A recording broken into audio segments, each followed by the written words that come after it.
In the Gun, episode 31. It's time for a No Huddle here on ITG. It's been a couple weeks since we have done one of these episodes. For those who might be unfamiliar, it's a simple concept. It's just a shorter version of what we normally do. Just one segment, just one or two topics, a No Huddle.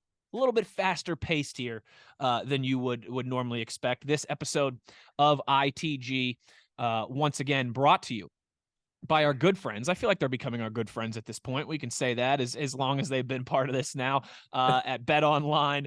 Bet Online remains your number one source for all your sports betting needs this season. You always find the latest odds, team matchup information, player news, and game trends at Bet Online. And as your continued source for all sports wagering information, Bet Online features live betting, free contests, and giveaways all year long. It's always the fastest and easiest way to bet all of your favorite sports and events, whether that's the NFL, the NBA, the NHL, MMA, World Cup, college sports, tennis, boxing, and even golf. So head to betonline.ag now to join and receive your 50% welcome bonus with your first deposit. And make sure you use the promo code BELIEVE when you sign up to receive your rewards. That's BLEAV at BetOnline, where the game starts. Gentlemen, we teased it in our last episode. We've been keeping tallies of our standings, of our predictions that we make every single week. Jed with his signal caller, Owen with his beer truck, me with the defense of the week. Mr. Drenning, it is time to pull up those final numbers. And who's on top here? Oh, interesting. I can't tell what that says, but in runaway fashion. Oh yeah. Now again, this is gonna get really interesting next year because we're gonna make some changes with 14 teams. Okay. But I mean, we already struggled to hit them, you know. So listen to him. See, here's the thing. Hold on. Let me in championship fashion here. Little celebration, brewski. Champions. So at any rate, 48 for Wes, 27 for Owen, 24 for me. Owen and I had a battle going there literally down to the wire, Owen. I was watching the Texas Tech game. Hey, you want to hear what's funny? Hey, Jed, age before beauty. Age before beauty. The Texas Tech game, we do this all season. This is how crazy this is. All season with this scoring formula and everything else. They threw a pass in overtime, incomplete, and instead they kicked a field goal. Had he completed the pass, he would have had 14 more yards and the most yards, and you and I would have tied. Oh, you would have had to kiss. All season we did. That's how crazy this was. You'd have been like the United States at the World Cup, just tying everybody.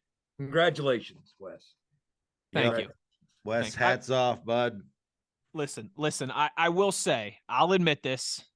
I'm a champion, but I'm a humble champion. I do think it's a little bit easier for me.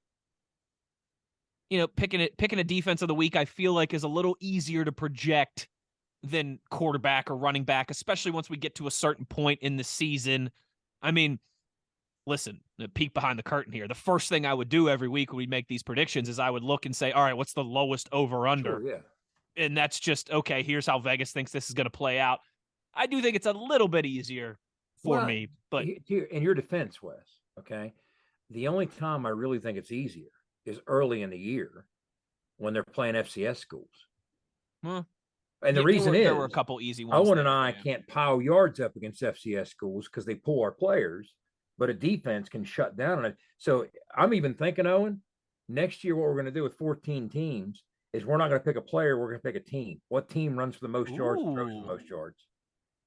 What beer trucks and signal callers, you know? So we'll look at it. But yeah, Wes, the rest of the year, it's just as hard for you after we get into league play. Sure. That's not easy.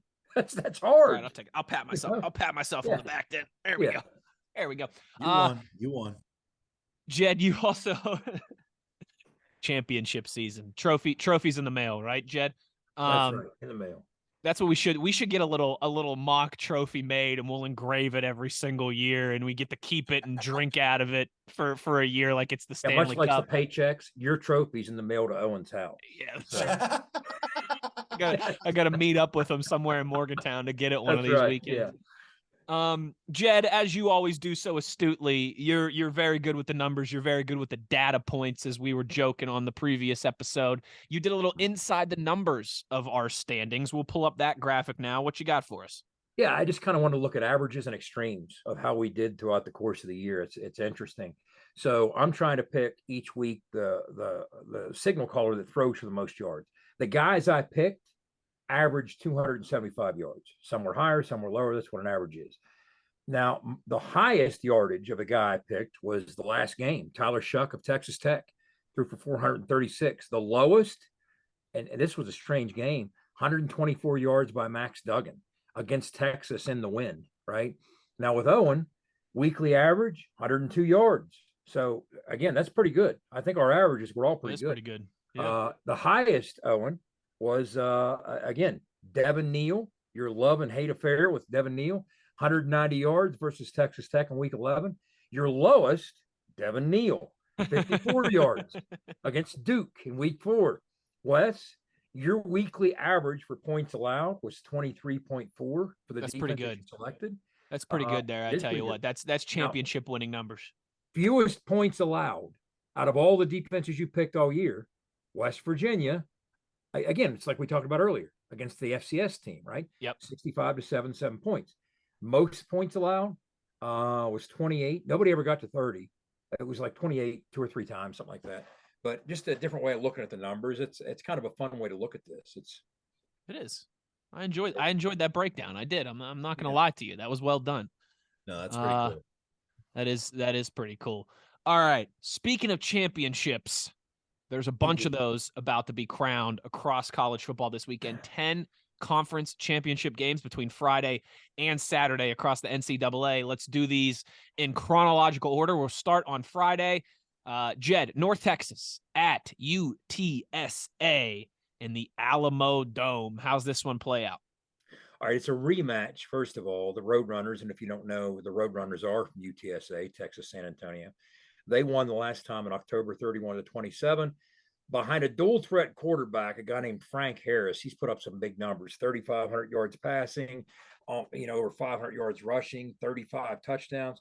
They boast the top offense in Conference USA. The question is that going to be too much to bear for North Texas?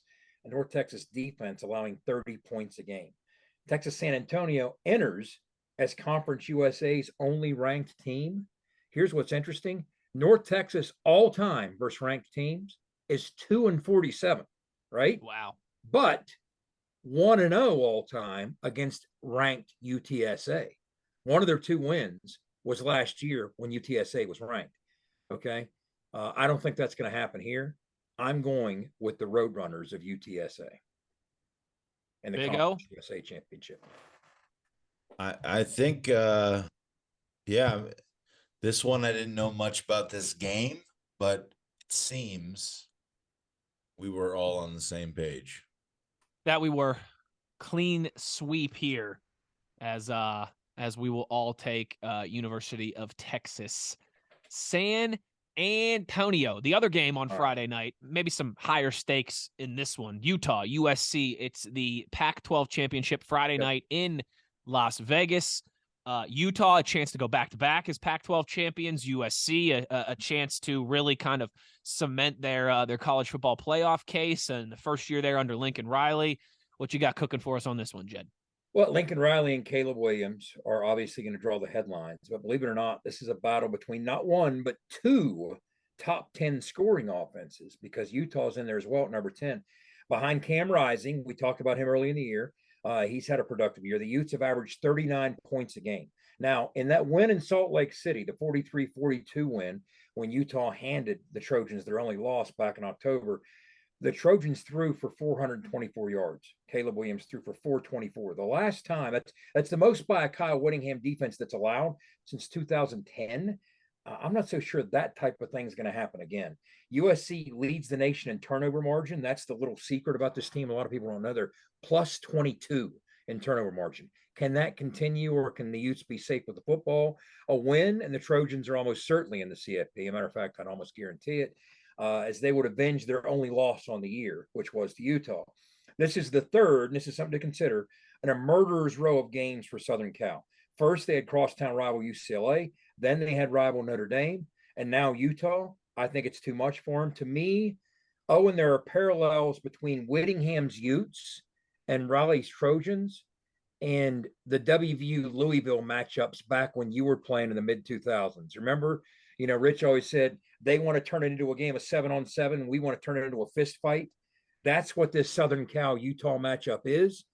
I'm going with the upset, not a big limb. I'm going with the Utes to spoil the Trojans' playoff chances. Oh boy. Wow. Utes. Yep.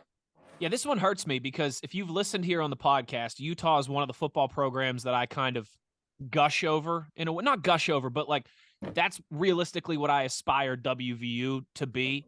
A program that's in the conference championship hunt every year, a program that is relevant nationally, maybe not in the college football playoff conversation, but ranked and playing in big games down the stretch in October and in November. I'm going with USC, though. Caleb Williams, Lincoln Riley.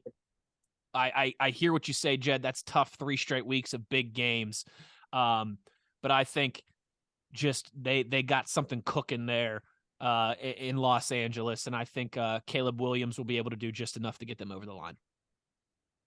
Yeah, I agree with you there as well, Wes. I mean, they're putting up pretty prolific numbers as far as, 506 yards a game. That's pretty stout by any offense, I'd say. So are the Utes as well, but and USC is giving up a little bit more per game, but I don't know. They're just USC's kind of getting back to where they used to be. And this could really, exaggerate or accelerate, I should say, that process. So that's Friday. On to Saturday, high noon, Jerry World at AT&T Stadium, K-State, TCU. It's the battle of the purple here in the Big 12 championship. Jed, what do you got? Sword against the shield. Matchup between a TCU team leads the Big 12 in scoring offense, 41 a game. Features the stingiest scoring defense. Kansas State allowing just 19 a game. It's no coincidence that the two teams in this game also rank 1 and 2 in turnover margin in the Big 12, plus 13 and plus 10. And a strange twist, it also features a pair of quarterbacks, Max Duggan and Will Howard, who are preseason backups. So as we approach transfer portal season, take note of that for those potential transfers out there. These guys stuck it out and prospered.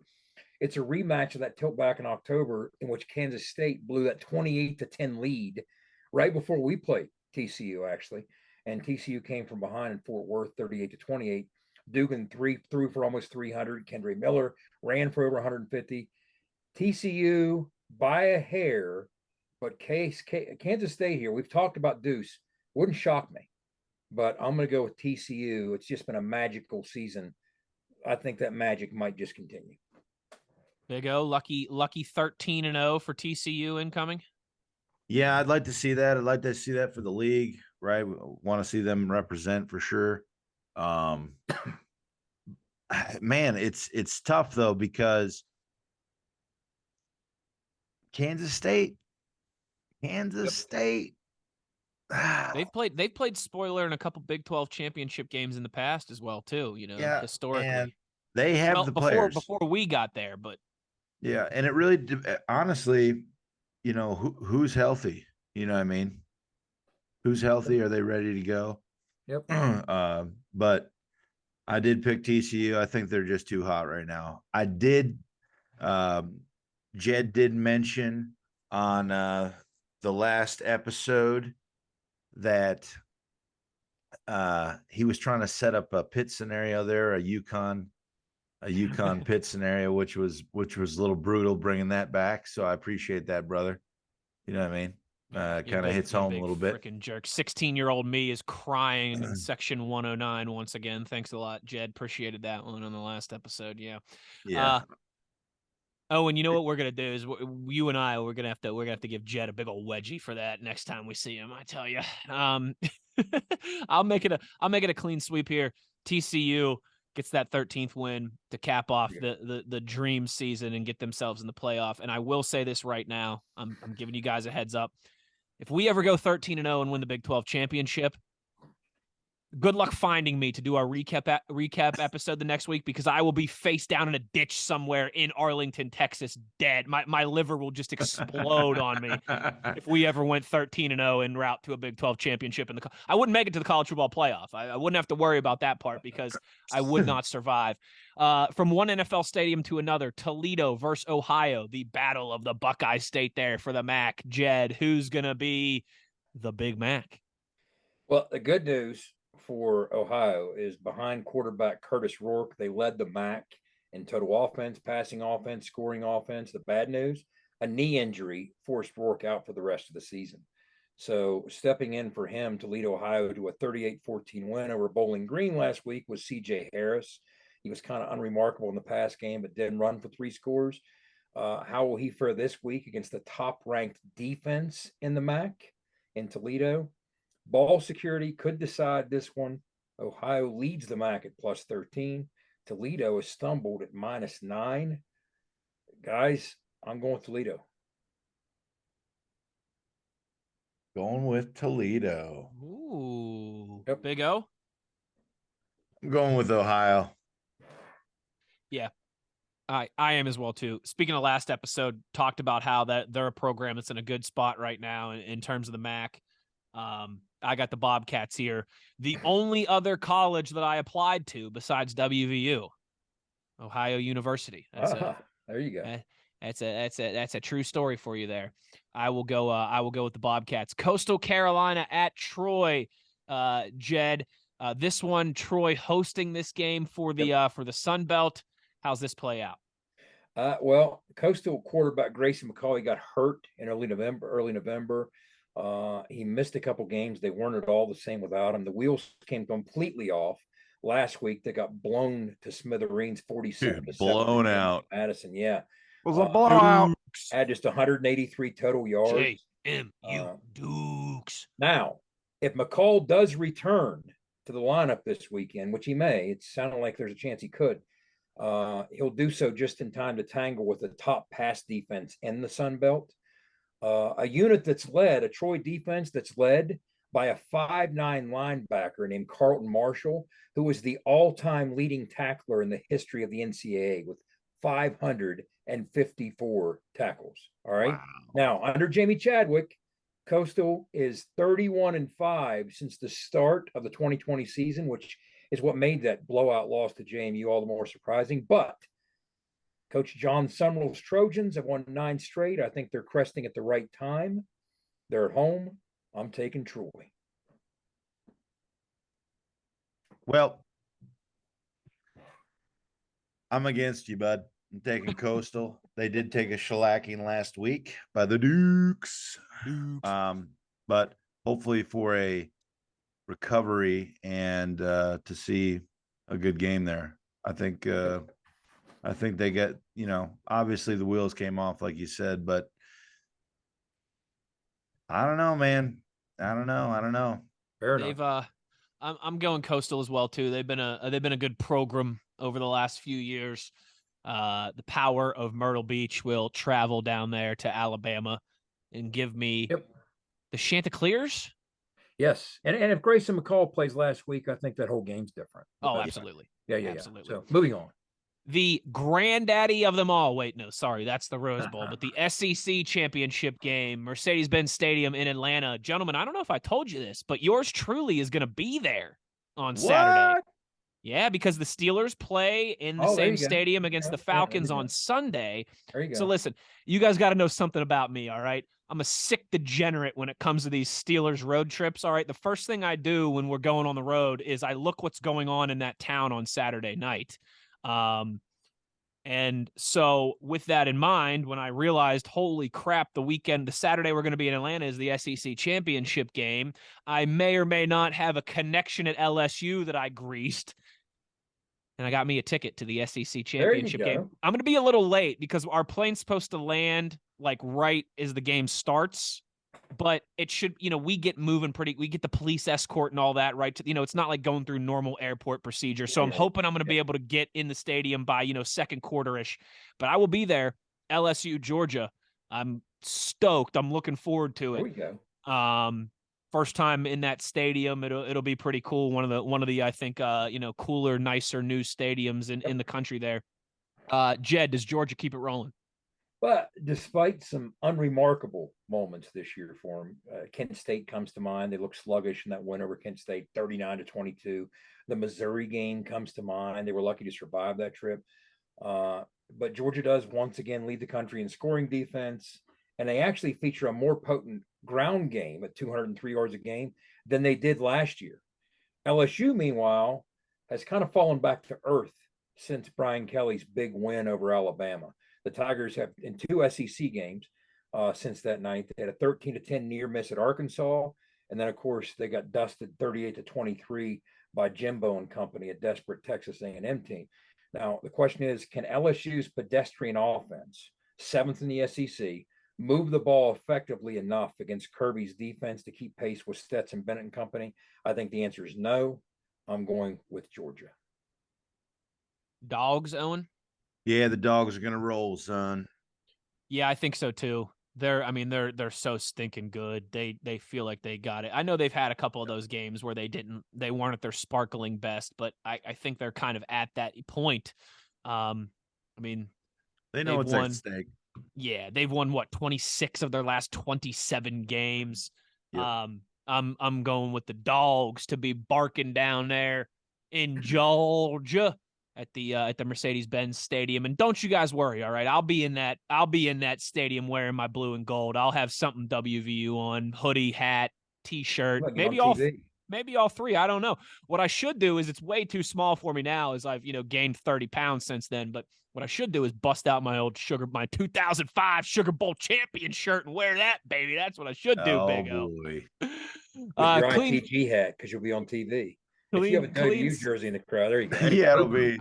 I also fan gets booed out as he wears. Yeah, now that I'm thinking about it, I can't be. I'll wear the WVU hat. I'm not going to be the guy who goes in there in like full garb. Yeah. Why not? But I'll wear the WVU hat. Don't be. Hey, Wes.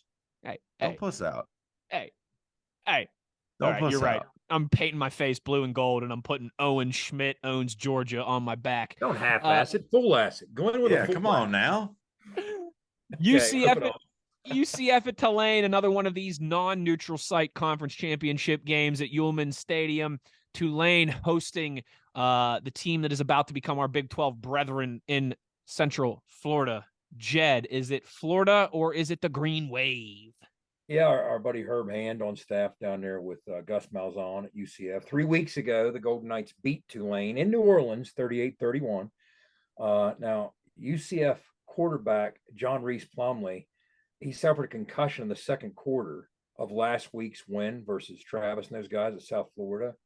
Will he get out of the protocol in time to be cleared to lead the American Conference's top-ranked offense in this rematch against the league's stingiest defense? Tulane's only given up less than 20 points a game. Tulane's turnaround has been incredible. They went from 2-10 to 10-2. That's why Willie Fritz's name is attached to a lot of these openings. That includes an upset win. Remember, guys, Kansas State in the Little Apple. Tulane went up there and beat them. Okay. So don't sleep on Tulane trigger man Michael Pratt. He's had a big year. He's a model of efficiency. But at the end of the day, I'm going with the fighting Herbie Hands and the UCF Golden Knights on the road. Yeah, I think Herb gets them ready to roll for this one. Does Plumlee play is the question, but either way, I'm hoping he does, and I'm going to go with the Knights. Yep, same here. Well, good. It'll be a little difference on this one. I'm going with Tulane. Revenge is a dish best served cold. And Tulane going to get some vengeance against UCF. And you guys ready for this? You ready for this prediction? There is going to be, how do I want to say this? There's going to be an American Athletic Conference call that goes Tulane's way. It's going to be down the stretch, and UCF's going to get that, hey, you left us in the dust treatment, and there's going to be a call that's going to go Tulane's way that's going to tip that game in favor of Maybe it'll The be an Oklahoma State, the Texas thing the where the Texas has green 14 wave. penalties compared to 0 for Oklahoma State. Exactly. Yeah. Exactly. That's what I'm thinking. There's going to be a little Could happen. AAC home cooking there. Could happen. A couple more here as we wrap this up. Yep. Fresno State at Boise State on the blue turf there at Albertson Stadium. Is it the power of the blue, Jet, or is it Fresno? You know, the WAC, the Western Athletic Conference used to be known for the high shooting score outs, high scoring shootouts. I'm working out my new tongue here. BYU on down the line. Well, that was kind of over the course of time supplanted by the Mountain West with some of those shootouts, right? And that's why Gary Patterson developed his defense defending those Mountain West offenses, right? Well, this ain't your granddaddy's Mountain West. Fresno leads the entire conference in total offense, and they ranked 50th in the country. Okay. So this is a very defensive oriented, that's crazy. A very defensive oriented league now, the Mountain West. Boise's a long way. They've come a long way since firing their OC and watching their starting quarterback leave after week 4. Remember, we talked about that way back when, that crazy scenario. Oh, well, they kept on chugging. They've been getting it done with a defense that ranks 7th in the country in yards allowed and 9th in the country in scoring defense. They're on the Smurf turf. They're at home. It's going to be 20 some odd degrees. I don't think those Bulldogs want any of it. I'm going with Boise State. Yep, I'd agree with you, Jed. The blue turf, the Smurf turf, it is always in Boise's favor. Yep. Well, I'll make it a clean sweep. And you get those California boys in that kind of weather. They ain't going to want none of the Boise State Broncos out there. 2 more here. Some big ones on Saturday night. Purdue, Michigan, Lucas Oil Stadium, where I just was on Monday for Monday Night Football. Jed, this one maybe as lopsided as it seems, or you think Purdue, the Boilermakers, put up a fight? Well, Purdue as a quarterback, followed him for a couple of years now, Aiden O'Connell. He leads the Big Ten in passing. And his top target, Charlie Jones, is a heck of a player. 97 catches, 12 touchdowns, both rank him number 3 in the country. He's a heck of a weapon for them. He's been a dandy, but Michigan wants to drag them into the alley for a rock fight. That's what they want to do. And I think they're built to do it. The unbeaten Wolverines, they lead the Big Ten in rushing, almost 250 yards a game. They rank number 3 in the country in the scoring defense. They lost their star running back, their Heisman candidate running back, Blake Corum, last week against their rival school in Ohio State. And in his absence, their backup, Donovan Edwards, steps in and gashes the Buckeyes for 216 yards. I just think this is what Michigan is built for. I don't think they're about that finesse that Purdue's going to try and bring into this. I'm going with Michigan. Hail to the victors, Big O. Yeah, after that shellacking they put on Ohio State, they got some big mo right now behind them. Yeah, they certainly do. Playing good football. Another team that, dating back to last year has, I think, similar to Georgia. I think Georgia's won, it'd be 26 of their last 27. Michigan's won 25 of their last 27. They got it going on. I don't think Purdue has enough. I'm going with blue as well too. You guys will laugh at this. Sunday, it speaks to Indianapolis. Like, Indianapolis is the ultimate events and convention city. If anybody didn't know that, like, it's what it was built for.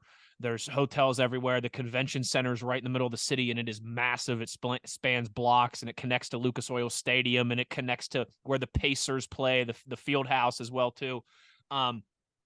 Sunday, when we landed and got to the hotel for the Steelers, there was still signage for there was some carnival convention in Indianapolis, like summer carnivals, some big convention, signage everywhere for it, right? On the street signs, all that stuff. Monday, when I woke up, all completely turned over. Big Ten championship stuff everywhere. And so, yeah, I think Michigan will take care of business there in one of America's great cities, if I do say so myself, in Indianapolis. Last, but, well, maybe it is least because his conference stinks. Clemson, North Carolina, Bank of America Stadium, Charlotte, North Carolina. Saturday night, it's the Battle of the Carolinas. Jed, Clemson, You know, with the exception of last year, they've really had their way in these championship games in the ACC as of late. Does that continue? Well, they're both coming off tough losses. Carolina fell in overtime to the Fighting Gibbies last week. Big win for NC State and Gibby. And of course, Clemson, all of a sudden, South Carolina decided to get hot down the stretch and knocks off Clemson Beamer in a ball. nail biter.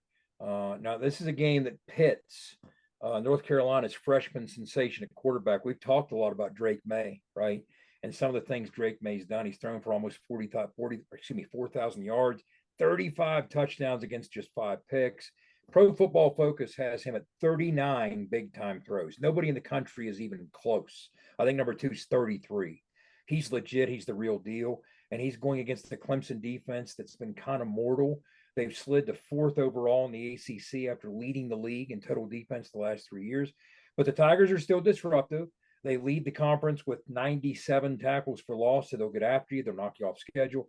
Now, Clemson quarterback DJ Uiagalelei, he's coming off the worst game of his career. He was 8-29 in that North Carolina State loss. And highly touted freshman, we've heard a lot about Cade Klubnik. He hasn't really pushed him like they hoped or expected. But the Tar Heels have the worst defense in the ACC. Couldn't play dead in the Western. Giving up 30 points a game, 443 yards a game. Remember that 63-61 narrow escape out of Boone against Appy State? Early in the 40 some points in the fourth quarter, right? Yes, this is easily the stoppable force, the Tigers' offense against the incredibly movable object, which is the Tar Heels defense, right? So, okay, let's think about pressure cooker matchups for Drake May. Has he really been in any?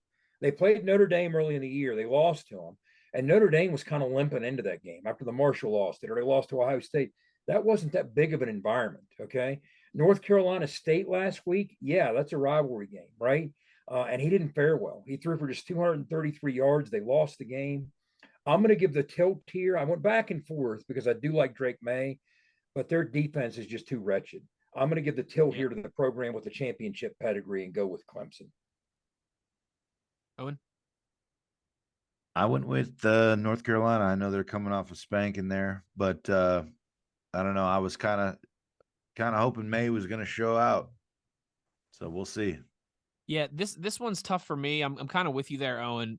To me, a lot of times when it's a coin flip game in my mind, I'll just go with the team that I think has the better quarterback because so many times that can be the difference. But I'm going with Clemson here because I don't trust that Tar Heel defense. I think Clemson will be able to do enough offensively and limit UNC, and that'll be enough to kind of get them back on the perch of their ACC throne.